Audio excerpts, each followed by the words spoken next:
Several videos ago, I very quickly went through why side-side angle is not, why it is not a valid postulate. And what I want to do in this video is explore it a little bit more.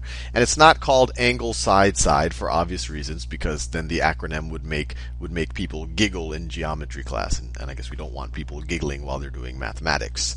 So let's just think about a triangle here. So let's say I have a triangle. Let me draw it. Let's say I have a triangle that looks something like this. If I have a triangle that looks something, trouble drawing straight triangles. So let's say the triangle looks something like that. It looks like that. And let's say that we've found another triangle. We've found another triangle that has a congruent side, a side that is congruent to this side right over here. It has, and then that is next to, I guess, any side on the triangle is next to the other two sides. Next to that is a side that is congruent to this side right over here. And then that side is one of the sides of an angle. So it forms one of the parts of an angle right over here. And that other triangle has a congruent angle right over here. So this is the angle that that first side is not a part of. That first side, only that second side is part of this angle. So this is side-side angle, or you could call it angle side-side and giggle a little bit about it. Now, how do we know that this doesn't by itself show that this is congruent? Well, we'd have to show that this could actually imply two different triangles. And to think about that, let's say we know that the angle, we know that this other triangle has that same yellow angle there, which means that the blue side is going to have to look something like that. It's going to have to look something like that, just the way we drew it over here. This side down here, I'll make it a green side. This green side down here, we know nothing about. We never said that this is congruent to anything. If we knew, then we could use side, side, side. We only know that this side is congruent, this side is congruent, and this angle is congruent. So this green side, and I'll draw it as a dotted line, it could be of any length. We don't know what the length is of that green side. Now we have this magenta side, and we have another side that's congruent here. So this thing could pivot over here. We know nothing about this angle, because it could form any angle, but it does have to get to this other side. So one possibility is that maybe the triangles are congruent. So maybe this side does go down just like that, in which case we actually would have congruent triangles. But the kind of aha moment here, or the reason why SSA isn't possible, is that this side could also come down like this. It could also come down like this. There's two ways to get down to this base, if you want to call it that way. You can come out that way, or you could kind of come in this way. And so that's why SSA by itself, with no other information, is ambiguous. It does not give you enough information. It does not give you enough information to say that those triangles are definitely the same. Now, there are special cases. So in this situation, right over here, our angle, the angle in our SSA, our angle was acute. This is an acute angle right over here. This is an acute angle. And when you have an acute angle as one of the sides of your triangle, the other sides of the triangle, you could still have an obtuse angle. Remember, acute means less than 90 degrees, obtuse means greater than 90 degrees. So you could still have an obtuse angle. And so that's why this is an option. So one option is that you have two other acute angles. So this is also, it could be acute, this is also acute, also acute, also acute. But then you have the option where this is even more acute, even narrower, and then this becomes an obtuse angle. So that is an obtuse angle. And that's only possible if you can't have two obtuse angles in the same triangle. You can't have two things that have larger than 90 degree measure in the same triangle.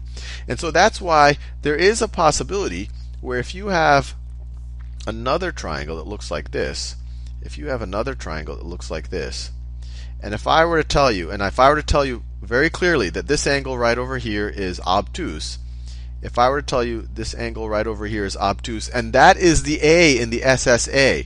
So you have the angle, and I would say I have another triangle where this angle is congruent to that other triangle, some angle of that other triangle, and then one of the sides adjacent to it is congruent, and then the next side over is also congruent, and the next side over is also congruent. Then it's not so ambiguous, because we could try to draw that.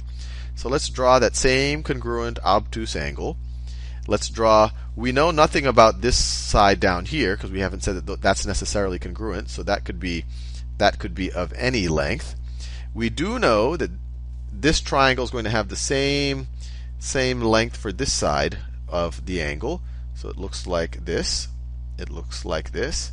And then we know that this side, I'll do it in orange. We know that this side is also going to be the same length.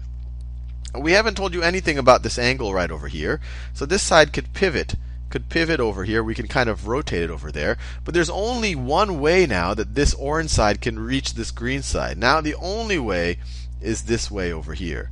And we were more constrained, or this case isn't ambiguous, because we used up our obtuse angle here. The A here is an obtuse one, and so then it constrains what the triangle can become. So I don't want to make you say, oh, maybe SSA. In general, if SSA, you do not want to use it as a postulate. I just wanted to make it clear that there is the special case where if you know that the A in the SSA is obtuse, then it becomes a little bit less ambiguous. And then finally, there's a circumstance. So this is an acute angle where it would be ambiguous. You have the obtuse angle, and then you have something in between, which is the right angle. So where you have the A in SSA is a right angle. So if you had it like this, if you have a right angle, and you have some base of unknown length, but you fix this length right over here.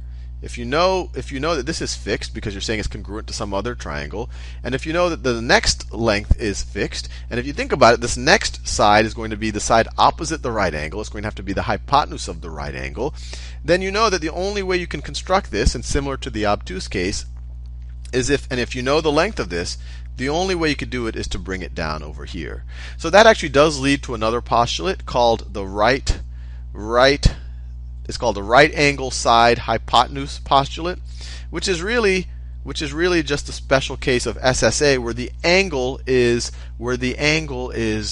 actually a right angle. And here they wrote the angle first. You could view this as angle side side, and they were able to do it because now they can write right angle, and so it doesn't form that embarrassing acronym.